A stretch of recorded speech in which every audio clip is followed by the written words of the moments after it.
Vous avez donné à la revue pour cette circonstance deux articles, l'un consacré à Yolande d'Aragon et l'un consacré aux relations entre Jeanne d'Arc et Charles VII. C'est sur ces deux points essentiellement que je voulais vous faire intervenir. Alors d'abord, Yolande d'Aragon, qui est un personnage tout à fait étonnant dans cette aventure johannique, qui est donc la belle-mère de Charles VII. Qui est-elle et quel a été son rôle dans cet épisode de notre histoire?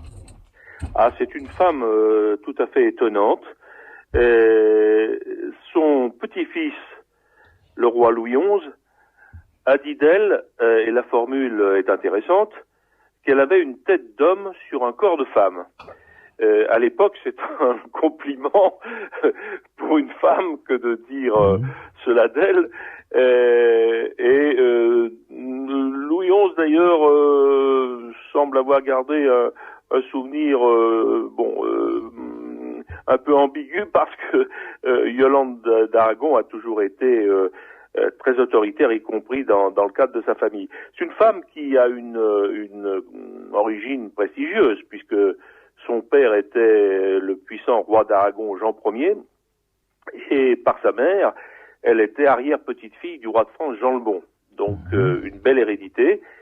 Elle a une histoire assez passionnante, parce que cette femme, alors qu'elle était encore jeune fille, a manifesté une très forte personnalité. Entre autres, elle détestait cordialement la maison d'Anjou, parce que tout simplement la maison d'Anjou, dans la grande politique méditerranéenne de l'époque, était la rivale de la maison d'Aragon. Et puis, ma foi, la vie et l'histoire ont fait que elle a épousé un Angevin, d'ailleurs de très bon gré, puisqu'elle l'a trouvé à son goût, c'était Louis II, et ils ont donc constitué un couple assez étonnant, car Yolande a très vite montré des qualités, on peut dire, politiques. Elle a pris part à toutes les grandes affaires de l'époque, et bien sûr d'abord dans le cadre du Royaume de France, puisqu'elle était devenue française, si je puis dire, par son mariage. Donc c'est une femme qui a eu un grand souci toujours de servir la couronne de France. Vous avez dit à juste titre qu'elle était la belle-mère de Charles VII, puisque c'est elle qui organisait en fait le mariage avec le tout jeune Charles, qui n'était pas encore Charles VI, qui n'était pas encore Charles VII, pardon, c'était le cinquième fils du roi Charles VI, le malheureux Charles VI. Alors que ce garçon n'avait encore que 10 ans, Yolande a organisé son mariage avec sa fille. Et donc, comme souvent à cette époque, c'était un mariage très politique, puisque la petite avait 9 ans et le jeune mari avait 10 ans. Donc, Yolande les a pris sous son aile et a fait en sorte que ce jeune homme, qui était un petit peu perdu, parce que ça a été évoqué dans la première partie de l'émission, il est ballotté par les grands conflits de l'époque, et ce qui va le marquer jusqu'à l'affaire de Jeanne d'Arc, c'est que tout est fait par certains pour insinuer chez lui un doute fondamental, un doute gravissime, puisque tout simplement il s'agit d'essayer de faire croire à beaucoup de gens, et d'abord à l'intéressé lui-même, qu'il n'est pas réellement le fils de son père officiel, le roi Charles VI, mais qu'il serait issu donc d'une liaison de sa mère Isabeau, qui, c'est vrai, avait parfois une conduite un peu, on va dire, légère. Et alors, cette Yolande d'Aragon, quel rôle va-t-elle jouer par rapport à Jeanne d'Arc? Comment prend-elle connaissance d'abord de son existence, et quelle va être son attitude vis-à-vis d'elle? Alors, Yolande avait tissé tout un réseau d'informateurs, nous pourrions presque dire aujourd'hui, même si ça paraît un peu romanesque, mais parfois l'histoire a des aspects qui peuvent sembler romanesques, tout un réseau d'agents secrets. Bon, je mets le terme entre guillemets, mais enfin, quelque part, c'était quand même cela.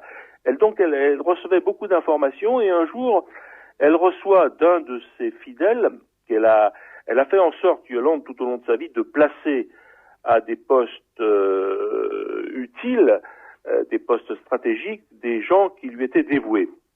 Et parmi ces gens-là, il y avait un certain Robert de Baudricourt, qui était capitaine de Vaucouleurs pour le compte du duc d'Anjou. Et ce Baudricourt lui fait transmettre un jour une information comme quoi une fille un peu étrange, mais enfin bon, à tout hasard, il signale la chose, est venu le trouver avec beaucoup d'insistance, beaucoup d'aplomb même, pour lui dire voilà, moi je veux aller voir le roi, alors il faut me conduire au roi, vous allez m'emmener jusque chez le roi pour que je puisse lui délivrer un message très important dont j'ai été chargé pour lui. Alors Baudricourt, c'est un homme de guerre, ce n'est pas un poète. Et donc il est un petit peu dubitatif devant cette fille, cette paysanne. Ensuite, la mythologie va dire que c'est une bergère, mais en fait, cette bergère, elle était quand même fille de laboureurs, c'est-à-dire de paysans aisés. Cette fille semble vraiment très convaincue d'une mission qui lui aurait été donnée, dit-elle, par le ciel. Bon, pas moins. Baudricourt, donc, rend compte en homme dévoué à sa patronne, puisque Yolande d'Aragon est sa patronne, à tout hasard, il signale la chose. Et Yolande, tout de suite, saute sur l'occasion, parce que elle est très sensible au fait que dans l'ambiance de l'époque, que vous avez évoqué au début de l'émission, il y a, on va dire, une attente et une espérance. La situation est tellement dramatique, voire tragique, dans le royaume de France, qu'on est prêt à se rallier à toute solution qui pourrait apparaître comme une délivrance, et ne serait-ce que par rapport à la menace qui pèse sur Orléans. Or, Orléans, il suffit de regarder une carte, comme l'excellente carte qui a été publiée par la Nouvelle Revue d'Histoire pour en prendre conscience, même si on n'est pas très porté sur la géographie. Il est clair que quand on tient Orléans, on peut déboucher sur le sud du royaume, c'est-à-dire les régions qui sont encore fidèles au gentil dauphin, comme va dire Jeanne, le gentil dauphin qui n'est pas encore, et loin de là, reconnu dans tout le royaume comme le roi légitime. Donc Vaucouleurs transmet l'information et immédiatement il reçoit mission de faire le nécessaire pour donner à Jeanne une petite équipe de protection pour la conduire jusqu'à la cour du roi. Donc Yolande a joué là un rôle tout à fait déterminant pour, je dirais, enclencher la grande aventure joannique. Peut-être que sans elle, Jeanne aurait été condamnée à rester au fond de sa Lorraine, à continuer à s'occuper des travaux des champs, avec le coup de pouce, si je puis dire, que donne Yolande à son destin. Eh bien, tout va devenir possible. Et comment l'aperçoit-elle quand Jeanne arrive à Chinon? Eh bien, elle prend discrètement Jeanne sous sa protection. Discrètement, parce qu'il ne faut pas trop afficher ce qu'elle a en tête. Ce qu'elle a en tête, à l'évidence, c'est que cette petite jeune fille peut-être être un élément déclencheur, le déclic, qui va d'abord, dans un premier temps, et c'est fondamental, redonner confiance à ce dauphin qui doute de tout et d'abord de lui-même. Donc, elle fait en sorte que Jeanne soit acceptée dans le cadre de la cour, ce qui n'était pas évident a priori, parce que quand beaucoup de gens de l'entourage royal voient arriver cette petite paysanne de Lorraine, ils se disent que encore une de ces prophétesses. Alors c'est vrai que Yolande sait très bien, par ailleurs, et ça, elle est parfaitement au fait je dirais, des mentalités de son temps. Elle sait très bien que des prophétesses, c'est un phénomène qui n'a rien d'exceptionnel en soi. Il y a déjà eu d'autres cas de femmes venant dire moi ça y est, je sais, j'apporte la solution aux difficultés du royaume, je viens sauver le royaume. On peut rappeler au passage que cette fameuse université de Paris, dont il a été question tout à l'heure et qui va jouer un rôle déterminant tout de même dans la fin tragique de Jeanne, elle n'avait rien a priori contre ce qui était considéré à l'époque comme un phénomène à peu près normal, c'est-à-dire qu'il y ait des prophétesses, des prophètes, mais surtout des prophétesses. C'est un phénomène assez féminin à ce moment-là. C'est peut-être à rapprocher du fait d'ailleurs que quand il y aura des problèmes d'accusation de sorcellerie, les femmes seront souvent aux premières loges, mais enfin bon, ça sera pour la période finale de l'aventure de Jeanne.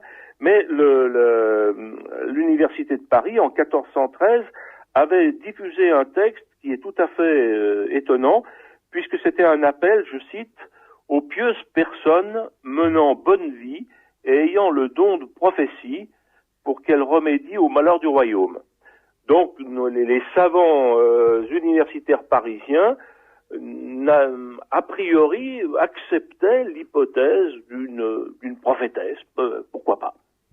Ah oui, c'est évidemment tout à fait intéressant. Alors, elle intervient aussi, je crois, à propos de l'examen que va subir Jeanne à Poitiers.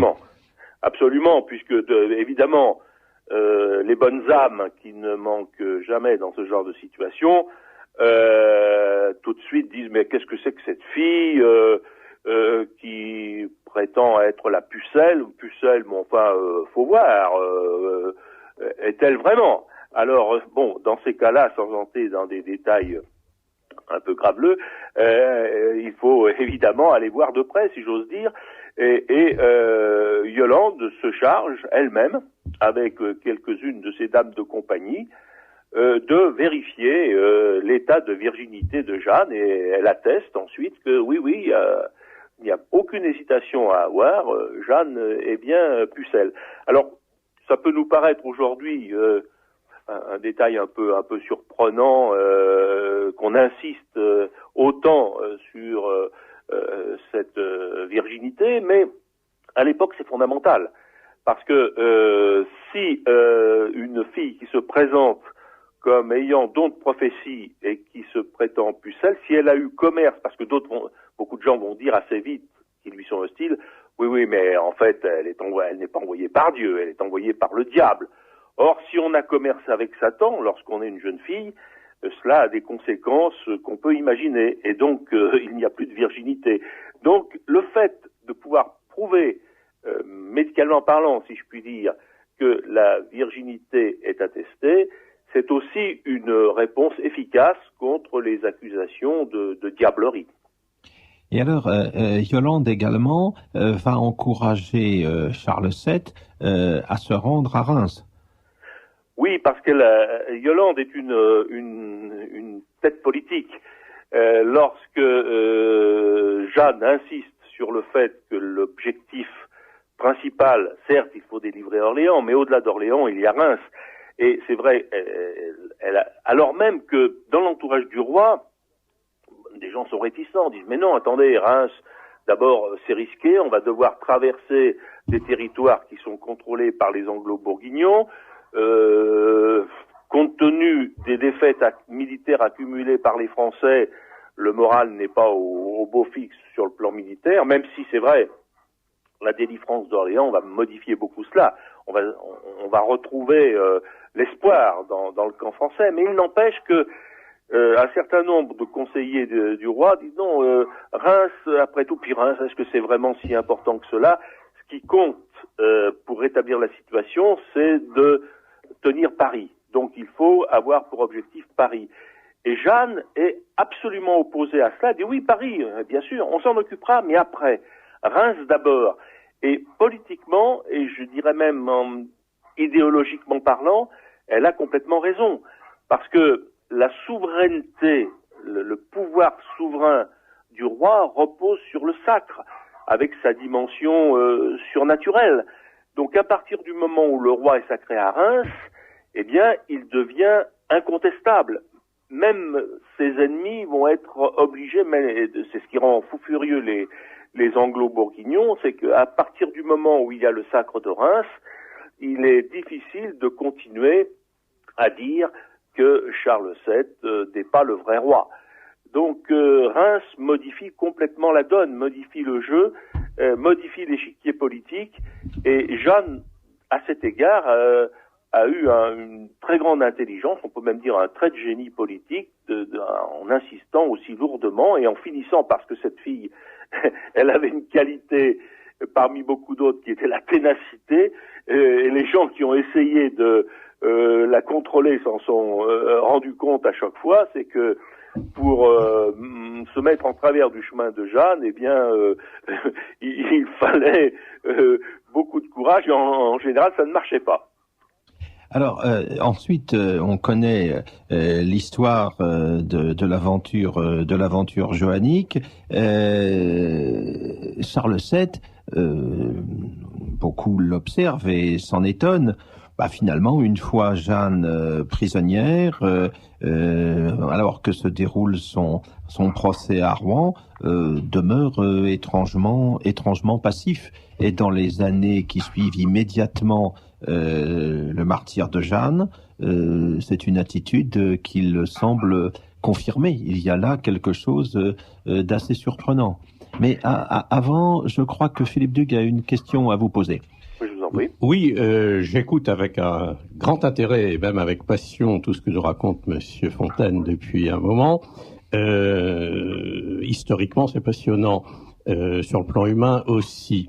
Le danger que je vois à son explication, c'est qu'on finit par se demander si Jeanne, dans tout cela, n'a pas été la créature, pour ne pas dire la marionnette, entre les mains de Yolande d'Aragon, et à ce moment-là, quid de la mission divine qui semble être absolument évacuée par une explication de type purement matérialiste. Est-ce que vous iriez jusque-là? Non, je crois que j'ai du mal m'exprimer. Je pense que Yolande d'Aragon a su saisir tout l'intérêt pour l'objectif qu'elle s'était donné. L'objectif de Yolande était très simple, c'était d'installer au pouvoir de façon assurée et définitive son gendre. Voilà. Donc pour cela, je crois qu'elle a saisi au passage l'occasion que représentait Jeanne, mais sans mettre en doute, d'ailleurs elle ne l'a jamais indiqué, elle ne l'a jamais évoqué, sans mettre en doute aucunement, disons, la vocation que Jeanne affirmait avoir. Et la démarche de Yolande, c'est tout simplement de se dire, cette fille qui a une mission divine, pourquoi pas, mais moi ce qui m'intéresse, c'est que ça soit utile à la cause du roi.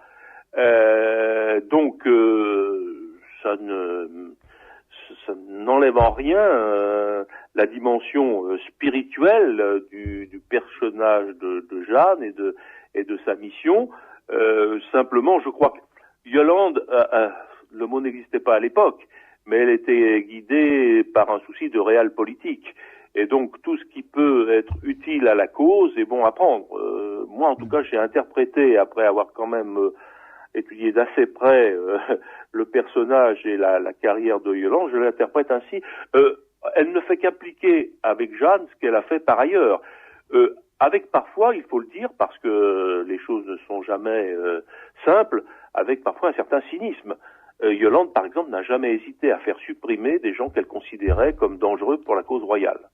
très clairement. Je voudrais encore une seconde me faire l'avocat du diable, parce que, à vous entendre, on finit par se demander si c'est grâce à Yolande d'Aragon que Jeanne a réussi sa mission, si sans Yolande d'Aragon, elle aurait pu aboutir, même avec l'aide de ses voix divines, mais s'il n'y avait pas eu ce sérieux coup de pouce de réel politique, comme vous dites si bien, est-ce que la mission avait des chances d'aboutir, hein? Si j'étais un sceptique, ce que je ne suis pas, mais c'est ce qu'on serait tenté d'avancer et de retenir comme explication du rôle de Yolande d'Aragon, qui intervient dès Robert Baudricourt, qui intervient à Chinon, qui intervient dans l'examen de la virginité de Jeanne. Bref, elle apporte de l'eau au moulin de Jeanne, mais de façon, pourrait-on dire, purement politique, pour ne pas dire même peut-être cynique en son fort intérieur. Vous voyez, je me fais vraiment l'avocat du diable que je ne suis pas. Oui, mais oui, je crois que Yolande n'était pas une mystique, c'est parfaitement clair. Elle a manifesté tout au long de sa vie le fait que les questions religieuses l'intéressaient dans la mesure où elles lui étaient utiles. Par exemple, quand j'ai parlé tout à l'heure des réseaux dont elle disposait, il est assez significatif que au sein de ces réseaux, on voit souvent les franciscains jouer un rôle assez important avec le tiers-ordre franciscain qui fournit des gens qui peuvent être parfaitement utiles pour certaines missions d'information, etc. Mais pour répondre à votre remarque, est-ce que sans Yolande, Jeanne aurait pu accomplir sa mission? J'avoue ne pas avoir la réponse.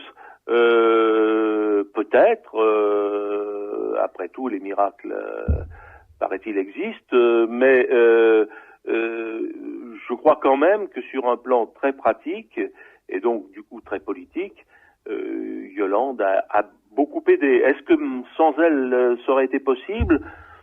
Je n'en sais rien. Peut-être qu'après tout, que le ciel aurait pu faire intervenir d'autres appuis. Alors, je reviens à ma question de tout à l'heure, Bernard Fontaine. Que penser de l'attitude de Charles VII vis-à-vis de Jeanne, une fois celle-ci prisonnière, martyre à Rouen, et même au cours des années qui suivent immédiatement sa mort, on peut être surpris, encore une fois, d'une certaine passivité du roi. Alors, je reprendrai sur cette question le terme que j'utilisais à l'instant pour Yolande. Charles VII va faire montre d'une certaine réelle politique. Pourquoi? Parce que d'une façon peut-être un peu crue, on est tenté de dire que Jeanne ne lui servait plus à rien après sa capture et surtout après Reims. L'épisode de Paris est intéressant. Après Reims, Jeanne a dit maintenant on va s'occuper de Paris, on va prendre Paris. Et Charles VII traîne les pieds, d'abord parce que ses moyens militaires ne sont pas encore très importants. J'ai oublié de dire tout à l'heure quand même qu'au début de tout ça, je reviens à ma chère Yolande d'Aragon, elle lui a quand même bien été utile en lui donnant de l'argent pour embaucher des mercenaires venant de différents points d'Europe d'ailleurs, parce que l'armée dont disposait Charles VII était maigrichonne, et donc après Orléans, heureusement, les contingents se sont étoffés, il y a eu des ralliements, mais même après Reims, Paris était bien tenu par les Anglo-Bourguignons, et Paris était fidèle aux Anglo-Bourguignons. La population, on ne va pas revenir sur tous les déroulements de cette période, mais enfin c'est vrai que les Armagnacs avaient fait quelques éliminations physiques de leurs adversaires bourguignons à l'époque où ils tenaient Paris, qui avaient laissé des souvenirs assez sanglants. Donc les Anglo-Bourguignons étaient bien vus à Paris. Bon, il y a certes le rôle de l'université de Paris, mais enfin qu'il ne faut pas non plus surestimer. La population elle-même, on le voit bien d'ailleurs dans le texte du bourgeois de Paris, qui montre bien que bon, les Parisiens était parfaitement satisfait d'être sous la houlette des Anglo-Bourguignons. Donc, prendre Paris, c'était pas une affaire facile. Sur le plan militaire, pour investir la ville, il aurait fallu disposer de moyens beaucoup plus importants. Et Jeanne, en fait, reste... je reviens sur ce que je disais tout à l'heure, quand elle avait une idée en tête, personne ne pouvait la lui sortir de la tête. Elle dit non, moi je continue. Et là, elle se met en déséquilibre par rapport à la politique royale, parce que le roi et autour de lui nombre de ses conseillers sont acquis à l'idée qui était d'une certaine façon une évidence, que pour venir à bout des Anglais, il fallait casser l'alliance anglo-bourguignonne, il fallait trouver un accord avec les Bourguignons, et du jour où on se serait rabiboché avec les Bourguignons, tout devenait possible pour la reconquête contre les Anglais. C'est d'ailleurs ce qui s'est produit effectivement. Donc, il fallait négocier, parlementer, discrètement, bien sûr, tout d'abord, conclure même des trêves. Mais quand Charles VII conclut une trêve avec les Bourguignons, Jeanne dit, moi, j'en ai rien à faire. Les trêves, ça ne m'intéresse pas. Avec ceux qu'elle appelle les traîtres bourguignons. C'est une expression qui revient souvent chez elle, y compris dans ses missives. Donc, pour elle, les Bourguignons sont des traîtres, on ne discute pas avec des traîtres, on les combat, point final, on ne va pas chercher plus loin. Mais alors, là, nous avons une question, Bernard Fontaine, c'est une intervention. Monsieur Bournazel. Non, c'est une intervention sur le rôle de Charles VII face à Jeanne après l'arrestation. Oui, c'est une critique que l'on fait souvent, que le roi s'est tu alors que Jeanne était prisonnière et pendant le procès. À mon avis, et même après le procès, à mon avis, il pouvait rien faire. Il pouvait rien faire parce que l'accusation qui était portée était extrêmement grave. On est dans le cadre d'un procès en hérésie, c'est ce qu'il y a de plus grave. Elle a été condamnée pour être hérétique. Il ne pouvait pas, sauf à se compromettre lui-même, entrer dans ce jeu. En revanche, il est intervenu dès qu'il pouvait le faire. C'est-à-dire dès que Jeanne, dès que le procès en hérésie a été cassé par le procès de réhabilitation, il est intervenu. Et je crois que franchement, il ne pouvait pas faire plus. Il n'a rien fait, mais il ne pouvait pas faire mieux, si j'ose dire. Oui, mais je suis tout à fait d'accord. La grande habileté des Anglais a été effectivement de placer les attaques contre Jeanne et son procès et son accusation, son acte d'accusation sur le terrain religieux, comme ça a été dit tout à l'heure. Hein. Et effectivement, à partir du moment où c'est une affaire religieuse et où Jeanne est accusée d'hérésie, de sorcellerie, enfin ça. Or, on sait au XVe siècle être accusé d'hérésie, de sorcellerie, on sait où ça conduit. Hein, c'est vraiment une façon très très efficace d'éliminer quelqu'un quand on souhaite l'éliminer. Bon, même si, comme vous l'avez fort bien rappelé tout à l'heure, l'Inquisition elle-même était un peu gênée aux entournures, parce que les inquisiteurs étaient des gens intelligents et avaient bien compris qu'ils étaient instrumentalisés par les Anglais pour un objectif politique. Il fallait éliminer Jeanne pour des raisons officiellement religieuses, mais en réalité parce que, politiquement parlant, on ne pouvait plus supporter d'avoir en face de soi une fille comme qui avait une telle popularité. Donc c'est vrai que le roi était pris à contre-pied et qu'il ne pouvait pas effectivement prendre la défense de quelqu'un accusé d'hérésie. C'est ce qui fait d'ailleurs que lorsque le procès en annulation a été organisé pour effacer le procès en condamnation de Jeanne, c'est vrai que le roi est intervenu activement. Il a mis en avant des gens à lui, des juristes, pour constituer un dossier extrêmement solide. Pour dire quoi? Pour dire Jeanne n'était pas une hérétique, n'était pas une sorcière. Il a fallu se placer effectivement sur le terrain qui avait été celui de la condamnation, c'est-à-dire le terrain religieux.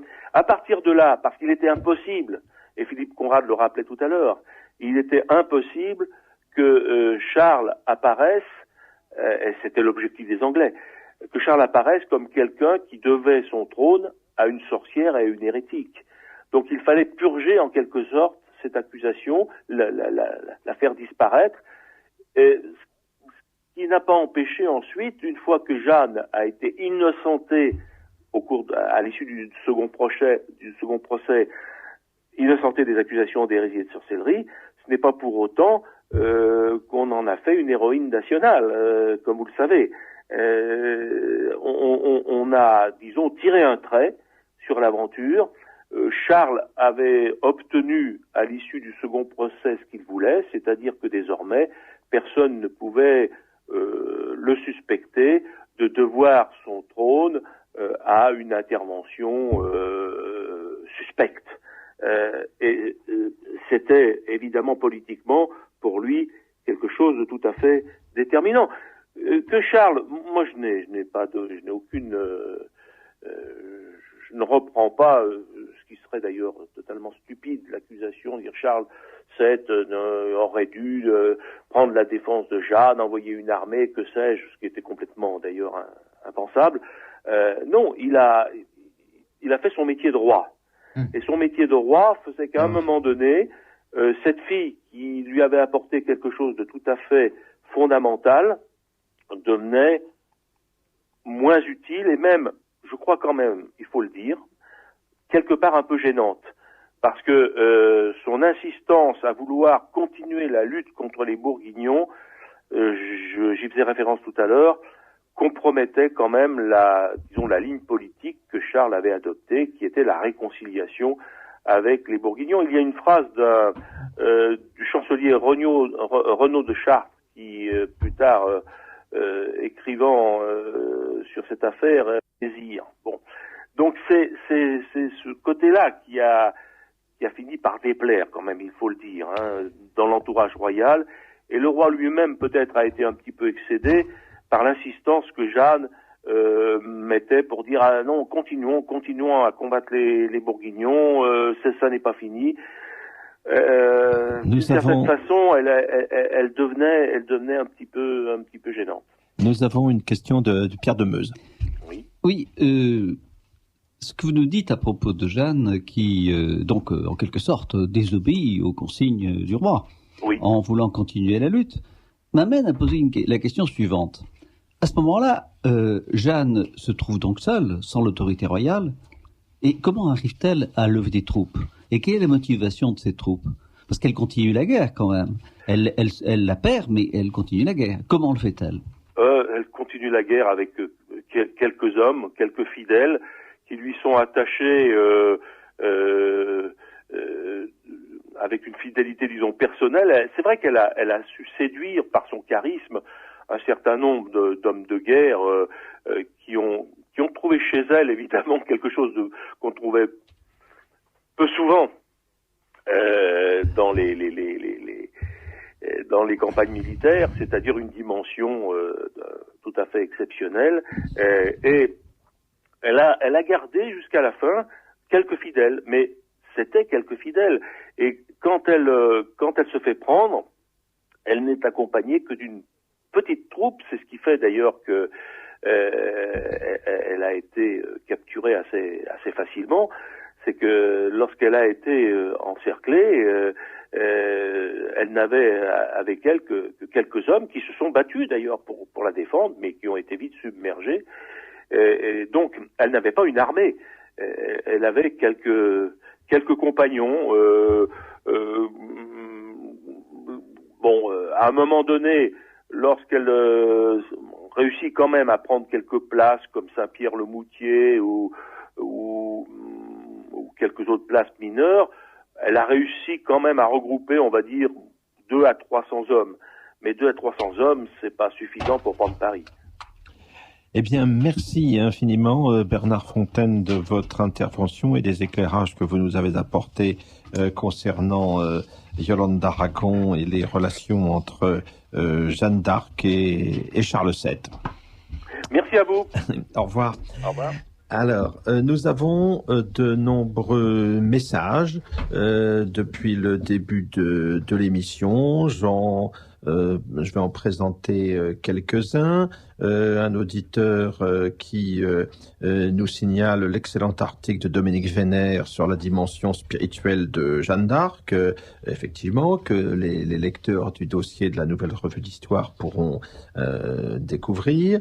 Un auditeur qui nous signale, c'est assez cocasse, que pour commémorer le 500e anniversaire de la bataille de Castillon, alors je rappelle que la bataille de Castillon, c'est en 1453, c'est la dernière grande bataille de la guerre de 100 ans qui va permettre la libération complète de la Guyenne, hein.